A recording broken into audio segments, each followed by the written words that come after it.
Hello aspirants, today is December 29, 2019, and so let's get started. Today we are going to discuss these topics. Topic 1 is Post of Chief of Defense Staff. The second topic is private mining. The third one is DNA repairing protein. The fourth one is SERB. The fifth one is annual Flamingo Festival.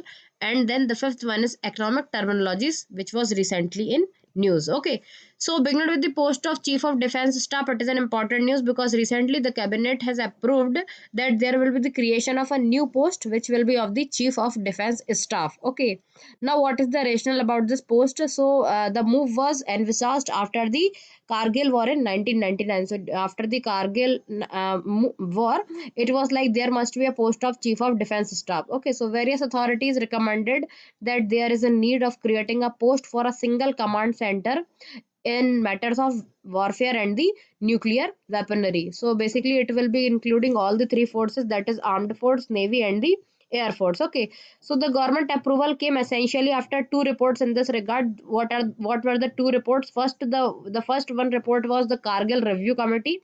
What was the report of task force on national security, which was Naresh Chandra committee report. Okay, then the second report was of General Shekatkar committee report. Okay, so it was the committee of experts on enhancing capability and rebalancing defense expenditure. So these were the two reports under which the post of Chief of Defense Staff was recommended by these two reports. Okay, so these reports chalked out a strategy for high defense management, that higher defense management should be there. And in year 2017, intelligence and security officials said that the absence of Chief of Defense Staff was hampering India's combat capability. So because of this, because there was no particular person or there was no particular post which can somehow handle all the three commands of security forces, that means army, navy and the air force. So somehow it is combating the capabilities of India.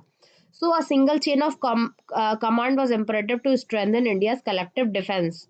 Okay, so however, there is a fear in the mind of three services, Army, Navy, and Air Force, of how the move would impact their role and functioning. Okay, so still there is some kind of fear in the Army, Navy, and Air Force that if this will be the impact, then what role and function would be there. Okay, so this must have been a parallel thought in the bureaucracy too, as to how such a shift would affect them. Okay, so if there will be shift in this, then how it is going to affect them. Okay, now what is the role of CDS here? This is important to discuss. Okay, so the Ministry of Defense is likely to make the appointment soon appointment will be there, and the CDS will head the Department of Military Affairs. Okay, so Department of Military Affairs will be headed by the CDS. Okay, so the officer to be appointed as Chief of Defense Staff will be a four-star general as secretary, DMA. Okay, so this person will be a four-star general. The CDS will act as a principal military advisor to the defense minister on all tri-services matter. Okay, so the person will be four-star general. Okay, the officer will be four-star general, and this will be the role that all the tri-services matters will be advisory to this CDS. Okay, now what will be the key functions of CDS? Okay, so the post of Chief of Defense Staff could bring about unison among the armed force, because as of now it is so irregular that somebody else is in army, somebody else is in navy and then air force. Okay, so somehow it will be make a unity among these three armed forces. Okay, so the job calls for total transformation of traditional military mindset. Okay, so CDS has to restructure the military commands into appropriate theater or joint command. So with this, these will be the key functions, and it is challenging since independence. The armed force has been working separately with no concept of jointness. Okay, so as because after since independence, as of now, till now, the armed force had never worked separately. Okay, so this is the key function. Somehow it will be the jointness among the armed forces. Okay, now, what is the significance? So, the Americans are prepared to move out of Afghanistan, India's neighborhood. Within India, the deletion of Article 370 has caused so much unrest. Given this security environment, the key challenge in defense management gains significance. Okay, so this is the significance. Okay, because somehow from Afghanistan, Americans are preparing to move out. Okay, and already there is a delusion of Article 370. So, somehow it is very important to have such type of post. Moving on to the next topic, private mining. Okay, so government, the issue is that government will open up a coal sector. Okay, now there are over 200 blocks which are given to the commercial miners. Okay, so from the private mining itself we can understand. So there will be the bidding of almost 40 blocks, and it will begin in the financial year of 2019 and 2020.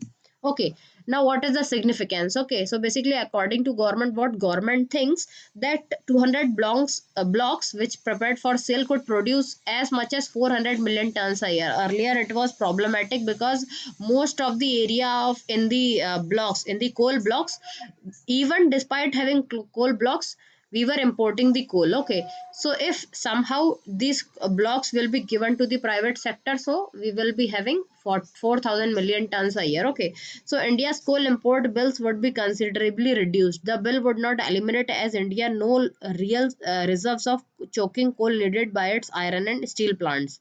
Okay, so why India became dependent earlier? Because there were put 4 years ago, and auctioning was not happening in these 4 years. Okay, as a result, India became independent for too long, and it made it for the two different sources of thermal coal. Okay, but with the help of auction, it is government is hoping that somehow it will open up the market for thermal coal properly. Okay, so this is the reason. All right, so somehow it will be increase in the private mining. Now, what are the issues with this sector? Basically, the main thermal power plant are in danger of becoming stranded assets. Okay, so there are long term power purchase agreements which are kept at quite a low level thanks to technological change and market forces. Just because of the technological change and market forces, there are not long term power purchase agreements now.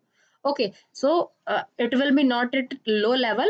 And now it is also important to think carefully about how an expansion of thermal and extraction capacity can be financed. Okay, so if it will be hand over to the private sector, so somehow the extractions capacity will be lowered. Okay, so many funders have turned away from it. So many funders are also turning away from it. It would be dangerous for a big new expansion of thermal coal capacity to be funded, but still it is. These are the basic issues of this sector. This would present the very real danger of future bad debts. Okay, now moving, if government is moving from private to auction these coal mines, so what will be the impact and what government should keep in mind privatizing this? Okay, so government have to keep the lesson of the past in mind when it is designing these auctions. Okay, so what happened in past, when government did the privatization? Okay, so extracting the maximum revenue possible is not necessarily a good idea from the point of view of all welfare scheme. Okay, so rule of game is to be made attempt clear in advance. So whatever the government is deciding, it should be clear. Okay, so renegotiating the terms of the auction, it has been concluded in similar problematic, so it can lead to legal challenges. So it is as of now, if privatization will be there, so somehow it can lead to legal challenges, that how it can be privatized, how it can be given to the private auctions, private miners. Okay, so somehow this is the major thing, and at the moment there is an all-round economic slowdown which will affect the price being paid. Okay, so this is something which is government have to keep in mind while negotiating for the private miners. Okay, the next topic is DNA repairing protein. Okay, so what it is? So IIT Hyderabad have discovered a protein, and it repairs damaged DNA in humans and helps prevent diseases like cancer. Okay, so this is something about the DNA repairing protein, and it repairs the damaged DNA, and it prevents humans from diseases like cancer. Okay, so what research highlights that it has evolved techniques not only to protein DNA but also to repair a damaged one, so that catastrophic damage can be averted. So from the DNA repairing, if DNA will be repaired, so somehow it can also repair the damaged one, so that catastrophic damage can be averted. The research was funded by the Science and Engineering Research Board. It is known as SERB, and Department of Science and Technology. So that any damage to the DNA can result in outcome that can range from unperceivably unperceivably mild changes, such as sudden appearance of harm mold, to disease such as cancer. So if with the help of DNA repairing, if disease like cancer can be prevented, then it is a good initiative. Okay, so retention of DNA integrity is therefore essential for proper functioning and survival of all organism. But then retention of DNA integrity is also important as such. The next topic is SERV. Okay, so it is the Science and Engineering Research Board, and it is a statutory body under the Department of Science and Technology, Government of India, and it has been established by an act of the Parliament in year 2019. So it's almost 10 years the Science and Engineering Research Board have been established. So it is chaired by the Secretary of Department of Science and Technology. Shall have other senior government official and eminent scientists and members. So if they are working in the DNA, so somehow it is important to have the chairmanship of the senior scientists. Okay, so the board was set up for promoting basic research in science and engineering, and research and development laboratories are important, industrial concerns are important. So the board had a scheme for funding extramural research, for providing grants for startup research, and for using the scientific expertise of retired scientists. Okay, so this is about the SERB. Then another topic is annual Flamingo Festival. Okay, so Flamingo Festival is there. It is conducted in Nellore district of Andhra Pradesh. Okay, so in the Nellore district of Andhra Pradesh, this annual Flamingo Festival happens in first week of January 2020. It's going to happen. Now, what it is, though, so more than 40,000 flamingos can be seen in action at the Palikat during the season. Okay, so flamingo is a kind of bird which is found in the Palikat Lake during the season. So other bird species are also there which will be spotted in under which black-tailed godwit, Kentish plover, painted stork, large and little erigal, grey pelicans, grey herons, and water birds like northern pintails, black-winged slits, northern shovelers, common teal, seagulls, terns, sandpipers, and common coots are there, which are under this, which can be seen apart from annual flamingo in the annual flamingo festival. So this lake, that means the Palikat Lake, it supports a rich biodiversity, and there are high biomass of fishes, prawns, crustaceans, coelacanths, and planktons. So this is about the annual flamingo festival.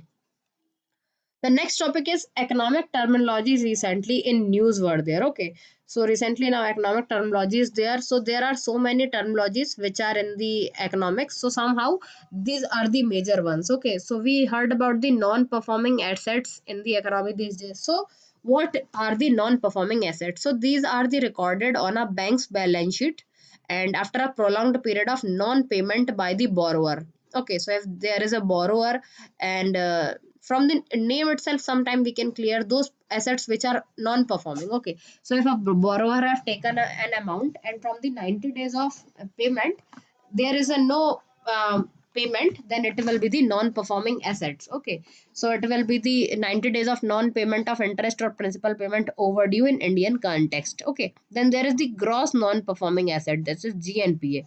Okay, so there is a sum of all non-performing assets of a bank or bank under a central bank. These are the gross non-performing assets. So sum of total will be there. Then there is the net non-performing assets, that is NNPA. Okay, so it is the total bad assets minus the provision left aside. Okay, so this is about the net non-performing assets. Then there is provision coverage ratio, which is PCR. Okay, so it refers to the prescribed percentage of fund. So there is a prescribed percentage of fund which will be set aside by the bank to covering the prospective losses due to bad loans. So there are sometimes prospective losses are there because of the bad loans, and these are the prescribed percentage of fund is there under the provision coverage ratio. Then there is the capital to risk weighted assets ratio, CRAR. Okay, so in this ratio of a bank capital to its risk, banks ensure that it can absorb a reasonable amount of loss and complies with statutory capital requirement. Higher CRAR indicates a bank is better capitalized. Okay, so somehow capital is there safe in the capital to risk weighted assets ratio, loss is not there as compared to the capital. So this is the ratio which somehow denotes that capital requirement is high, and higher CRAR indicates that bank is having better capitalization. Okay, so aspirants, this was today's lecture. If you want to download the PDF, you can just log into this mail, this website. Okay, and you can download the PDF of this course of Approach 365 Daily Current Affairs. Thanks for watching.